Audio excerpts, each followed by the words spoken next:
ลุงดมเล่าเรื่องผีครับคุณผู้ฟังเคยได้ยินเรื่องกะลาบักพร้าวตาเดียวบ่ครับที่นำมาเฮ็ดเป็นเครื่องรางของขลังเขาบอกว่ากะลาบักพร้าวตาเดียวนี่มีวิญญาณเข้าสิงไปฟังเรื่องเล่าที่เกิดขึ้นเกี่ยวกับกะลาบักพร้าวตาเดียว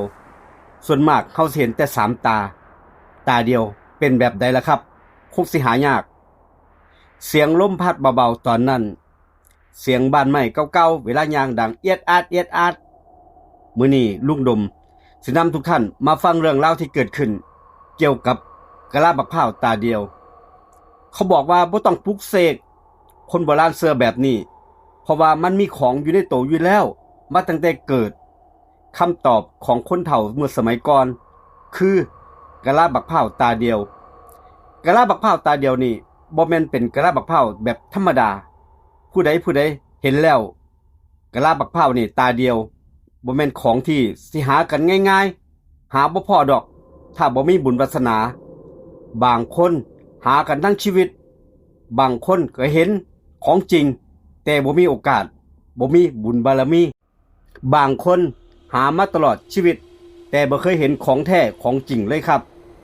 ความหมายของกะลาบักพร้าวตาเดียวบักพร้าวเป็นลูกๆนี่แหละครับสิมีเพียงตาเดียวปกติเฮาสิเห็น3ตาคนโบราณเอิ้นว่าบักพร้าว3ตานี่ตาที่1คือตาผีตาที่2คือตาคนตาที่3คือตาพระที่เฮาเห็นอยู่ทุกมื้อนี่แหละมี3ตา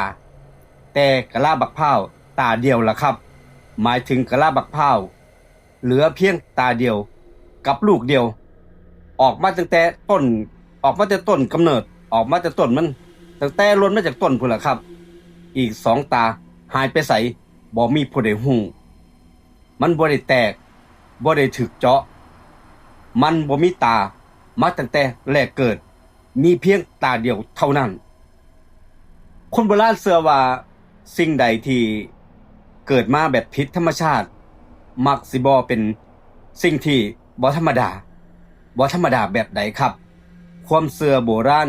เกี่ยวกับกะลาบักพร้าวตาเดียวคนสมัยก่อนเชื่อกันว่ากะลาบักพร้าวตาเดียวนี่ล่ะเป็นของที่อยู่กึ่งกลางระหว่างโลกคนกับโลกวิญญาณเพราะมันแบบบ่สมบูรณ์แบบเป็นกะลาบักพร้าวเป็นผลไม้ที่บ่สมบูรณ์แบบบ่ครบ3ประการบ่ครบ3อย่างเหมือนกับว่าถูกเลือกไว้แล้วเขาเลือกมันไว้แล้วมันก็เลยกลายเป็นสิ่งนี้แหละครับบางตำราทางไสยศาสตร์เชื่อว่ากะลาบักพร้าวตาเดียวนี่คือภาชนะที่วิญญาณสามารถเข้าไปอาศัยอยู่ได้แบบง่ายๆโดยเฉพาะวิญญาณเล่ร่อนครับผีบ่มีญาติหรือว่าวิญญาณที่ยังบ่ได้ไปผุดไปเกิดยังมีบ่วงห่วงอยู่ในตอนนั้นกะลาบักพร้าวก็เลยเป็นที่สถิตของวิญญาณทั้งหลายเหล่านั้นเป็นหยังราคากะลาบักพร้าวถึงสูงในตลาดเครื่องรางของขลังกะลาบักพร้าวตาเดียวนี่แหละครับบางลูกมีราคาหลักหมื่นบางลูกมีราคาหลักแสนครับคุณผู้ฟังบ่แม่นว่าเพราะความสวยงามแต่เพราะว่ามันหายากหาเองแทบสิบ่ได้เลยทั้งชีวิตต้องมีบุญวาสนาเท่านั้นค่อยจะได้มาครอบครองเขาเจ้าบอกแบบนี้ครับคนโบราณเชื่อว่าถ้าคนใดมีดวงต่อให้ไปหม้องใดกับพ่อคนที่บ่มีดวงถึงสิหามาตลอดชีวิตกับบ่พ่อบ่เจออันนี้เกี่ยวกับกะลาบักพร้าวทางด้านเกจิวัดต่างๆเพิ่นก็ไปเสาะแสวงหาบางคนก็ได้มาเฮ็ดเป็นวัตถุมงคลบางวัดมีการเอาให้เจจิบางรูปเฮ็ดทำพิธีเป็นกะลาบักพร้าวนี่แหละครับตาเดียวนี่แหละเอามาเฮ็ดเป็นวัตถุมงคลให้คนได้กราบไหว้ให้คนได้บูชาเป็นเครื่องป้องกันพวกพูดผีวิญญาณบ่แม่นว่าเพื่อความสวยงามเท่านั้นแต่เพื่อให้เป็นเครื่องรางกันผีกันวิญญาณครับภาชนะครอบวิชาภาชนะครอบครูภาชนะครอบคุณใสแต่บ่แม่นทุกวัดทุกคนสิกล้าเฮ็ดแล้วก็เฮ็ดได้ครับเพราะเชื่อกันว่าถ้าใส่ผิดทาง กะลาบักพร้าวนี่บ่คุ้มครองแน่นอนแต่ถ้าหากเขาเฮ็ดถูกต้องตามกรรมวิธีการวิญญาณของผีที่สถิตอยู่ตรงกะลาบักพร้าวสิซอยค้ำจุนให้คนที่ครอบครองไปรอดปลอดภัยมีโชคมีชัยครับคุณผู้ฟังในด้านพิธีกรรมต้องห้ามครับทางด้านคุณไสนี่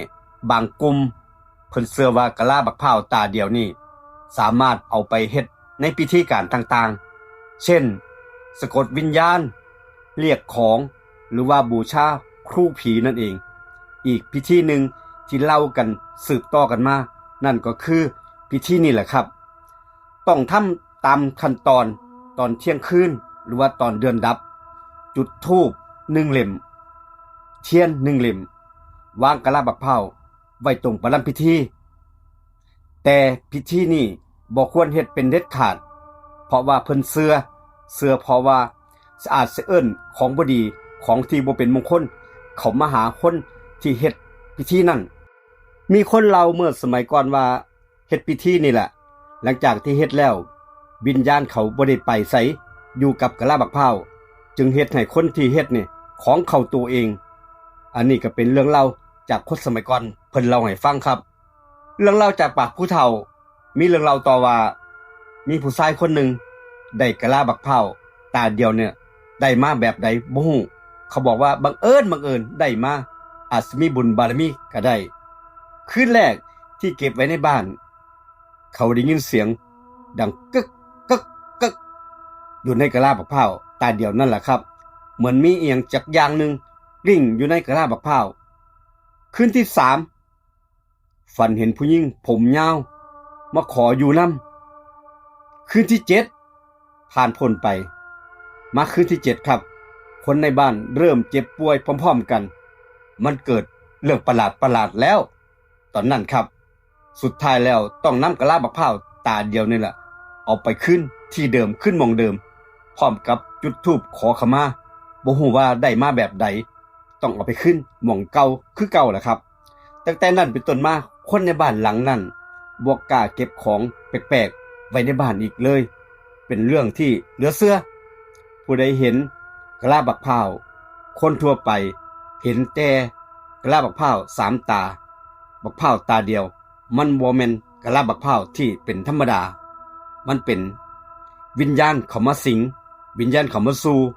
เป็นเครื่องรางของขลังสมัยก่อนเพิ่นยังเอากะลาบักพร้าวนี่มาเป็นครับพวกพูดผีวิญญาณไล่ปอบเอามาเฮ็ดพิธีการในการไล่ปอบนั่นเองแต่คนที่มีทิศทางมีวิชาบางคนบอกว่าเห็นเงาดำๆอยู่ที่กะลาบักพร้าวเห็นดวงตาของคนจ้องมาที่คนที่มีกะลาบักพร้าวนี่แหละหรือว่ารู้สึกคือยังมีลมหายใจของคนมาอยู่ข้างๆหูตลอดเวลาคนโบราณจึงเตือนว่าของบางอย่างบ่ต้องเห็นด้วยตาดอกแต่รู้สึกแค่รู้สึกก็พอแล้วรู้สึกว่าคนลุกแค่นั้นก็พอละมั้งกะลาบักพร้าวตาเดียวอาจเป็นเพียงของหายากหรือว่าเป็นของขลังแล้วแต่มุมมองของแต่ละคนแต่สิ่งที่คนโบราณสอนลูกสอนหลานนั่นก็คือของมันมีครูของมันมีที่มาถ้าบ่รู้จริงอย่าเอามาเว้าเล่นอย่าเอามาเฮ็ดเล่นเพราะบางที่สิ่งที่อยู่ในกะลาบักพร้าวอาจสิบ่ได้อยากเป็นเครื่องรางของขลังแต่อยากมีที่อยู่เท่านั้นบ่อยากให้ไผไปรบกวนอันนี้ก็เป็นเรื่องเล่าที่ผู้เฒ่าผู้แก่เพิ่นเล่าให้ฟังแบบนี้ครับเรื่องนี้เป็นความเชื่อของส่วนบุคคลทุกท่านก็ฟังเบิ่งฟังไว้บ่เป็นหยังเป็นกำลังแรงใจให้กันครับถ้าผู้ใดเคยเห็นกะลาบักพร้าวตาเดียวหรือว่าเคยเจอของแปลกๆประเภทนี้แหละครับอย่าเก็บไว้จำไว้นะครับอย่าเก็บไว้คนเดียวบางอย่างบ่ควรสิเก็บไว้ในบ้านเสียงลมพัดแห้งๆขึ้นมาอีกครั้งหนึ่งกลิ่นธูปลอยแม้แต่ไกลเสียงหมาหอนเป็นระยะขอบคุณกับการติดตามครับผู้ฟังเราโดยลุงดมเล่าเรื่องผีทุกท่านฝากคอมเมนต์มาใต้วิดีโอคลิปนี้มื้อนี้ลาทุกท่านไปก่อนสวัสดีครับ